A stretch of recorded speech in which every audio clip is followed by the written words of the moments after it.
ምርቃት በርካቶችን ጉድ አስብሏል። በመዲናችን አዲስ አበባ ከተማም የተከናወነው የአንድ ታዳጊ ህፃን የኬጂ ምርቃት ስነ ስርዓት በማህበራዊ ሚዲያ ላይ ከፍተኛ መነጋገሪያ ሆኗል። ከላይ በምስሉ ላይ እንደምትመለከቱት ህፃኑ የመመረቂያ ጋውን ለብሶም በቅንጡ መኪና በላይኛው መስኮት በኩል ብቅ ብሎ የሚታይ የዚህ ህፃን ልጅ ምርቃት በርካቶች ጋይሶች ቅርታ እኔ ማለት የፈለኩት ምንድነው ባይዘይ አሁን ካለ ለልጅ ምንም ባደርግለት ደስ ይለኛል። ከዚህም ያለፈ ሊደረግለት ይገባዋል። የልጅ ነገር ፊሊንጉ የሚያቅሰው የሚገባው ሰው ማለት ነው። ግን ደግሞ በዚህ ደሃ ሀገር ላይ እውነቴ ነው የምላችሁ ደሃ ሀገር ላይ እኮ ያለ ነው።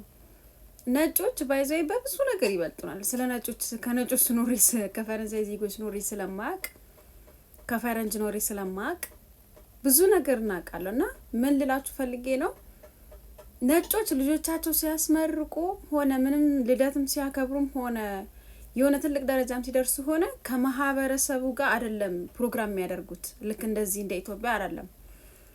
ከሀገር ሌላ ሀገር ይዘዋቸው ሄደው እራሳቸው አባት እናት ልጅ በቃ 3-4 ሆነ ሄደው ውጭ ሀገር ሌላ ሀገር ላይ ማለት ነው ሄደው ሰርፕራይዝ ያደርጋሉ። በመጠኑ በኬክ ቀለል ባለ ነገር በኬክና ባህር አካባቢ ምናምን መናፈሻ ነገር እንትን ይላሉ እንጂ እንደዚህ ቢሊየን አውጥተው እንትን አያደርጉም። ምላችሁ ፈልጌ ነው አንዳንዴ የብርም ግፍ አለው። አይኖ ብሩ እስከ ያው ለመሞት ስለሆነ ቋሚ ነገር ስለሌለ ከምንሞት ብሩ ብንጠቀምበት የምትሉ ሰዎች ተጠቀሙበት። ግን የጽድቅ መንገድ መሆን አለበት። በጽድቅ እስኪ ምድር ላይ እግዚአብሔር ምን ሰራችሁ ነው የሚላችሁ። ኦኬ ይሄና ክላመት አኖርኩ፣ ይሄና ክላመት እድሜ ሰጠሁ፣ ይሄና ክላመት ጤና ሰጠሁ፣ ግን ምድር ላይ ምን ሰርተ መጣ ነው ብሎ የሚጠይቅ ነገር በመንግስተ ሰማያት ባይዘው ለ50 አመትና ለ60 አመት ብዙ ዋጋ አትክፈሉ፣ አትድከሙ። ከደከማችሁ ግን ለዘላለማዊ ለጽድቅ እግዚአብሔር ለሚወደው እግዚአብሔር ለሚከብርበት ነገር ስሩ። እኔ ልጃቸውን እንደዚህ በሚሊየን የሚቆጠር በሚሊየን ብር መደገሱ ወይም ደግሞ በትልልቅ መኪና መታጀቡ አይደለም። እኔ ኢትዮጵያ ውስጥ በጣም ብዙ የተራበ ትውልድ አለ። በጣም ጎዳና የወደቀ ትውልድ አለ።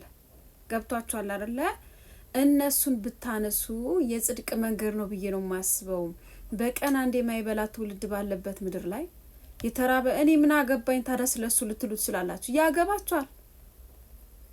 ነጮች እኮ ለአፍሪካ ሀገር ሰፖርት እያደረጉ ነጮች ደም አይደለን ከለር አንድ አይነት አይደለን ምን አይደለን፣ ግን አፍሪካን ሀገር እየረዱ ነው አይደል ነጮች ከራሳቸው አልፈው ከልጆቻቸው አልፈው። እኛ ኢትዮጵያኖች ግን ለራሳችን ብቻ ደስታ ምንኖር ከሆነ ምኑ ነው እግዚአብሔር የቱ ጋር ነው የምናቀው? የቱ ጋር ነው እግዚአብሔርን የምንፈራው? የቱ ጋር ነው እግዚአብሔር የሰጠንን እድል የምንጠቀመው? የእውነት ከእውቀት ነፃ አንሁን ኢትዮጵያኖች። እኛ ኢትዮጵያኖች ከእውቀት ነፃ አንሁን።